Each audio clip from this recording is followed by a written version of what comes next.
We just finished testing the Ranger Reata 212 LS. This is their efficient ski boat with some serious attitude behind it, like the Evinrude E-Tech 250 HO. That's enough power to get this baby going. We were on a plane in 3.4 seconds to 30 miles an hour in 8.1 seconds with a top speed of 59.4 miles an hour, which is eating up the lake pretty good. This is a great all-around boat. Go skiing, fishing, whatever you want to do. Turns beautifully. Pick up a down skier. You see a fish you want to catch, no worries, mate. Let's head back to the dock and check out some of the features. Well, Matt, you know, it's no big surprise to me that when you're on a Ranger, even though you kind of call it in the fish and ski family, that the fishing end of that doesn't get slighted at all. No, you're right. We don't shortchange the fish on our fish and plays, and the 212 is our flagship of the Reata series, and we're excited about that. It's a brand new model this year, and it's loaded with features. It's really a luxurious water sports rig that you could fish a tournament out of. Now, you can get a filler for this to make it an entire deck? You can. I mean, obviously the front deck is big to begin with, but we have an optional deck extension that would make it a full platform all the way back to the consoles here, and at that point you could fish 2 or 3 guys up here with no trouble. Now, what do we have for storage up here? Lots of dry storage.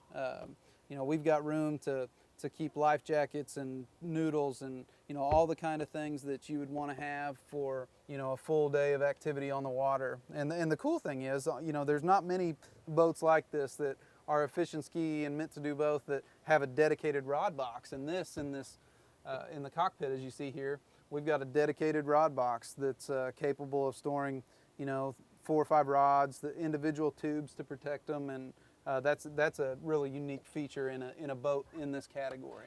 Yeah, kids and rod tips somehow don't go together. I've lost a few that way. That's right. Well, that'll certainly help with that issue. The helm's brand new in the 212. I mean, the boat from stem to stern is brand new, but the helm is interesting, and as you can see, it's got little nooks and crannies for everything in this boat. You've got a flush-mounted Lowrance Mark V X Pro, multi-function gauge package, and then just little spots for everything. And that's such an important feature on a boat like this, where you'll have multiple people out on the water, and it's meant to go from one activity to the next seamlessly. Right. Well, Matt, we got a rod locker here. What's this locker? This locker is one that'll get a lot of use in the 212. This is a giant area to keep wakeboards, skis, anything like that, especially something that's meant to get wet.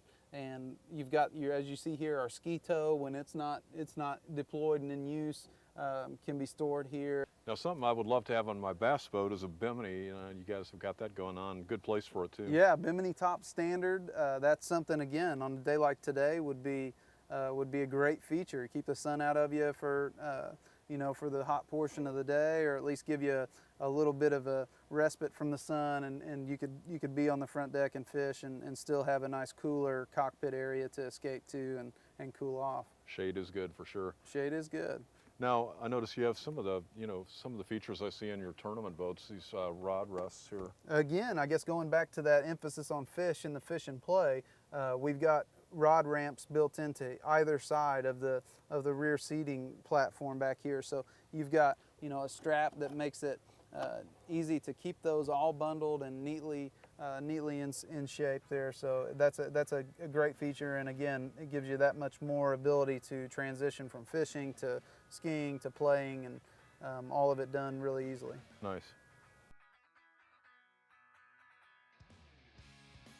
For more information on the Ranger Reata 212 LS and other great boats, go to boatingworld.com. I'm Alan Jones, and we'll see you out on the water.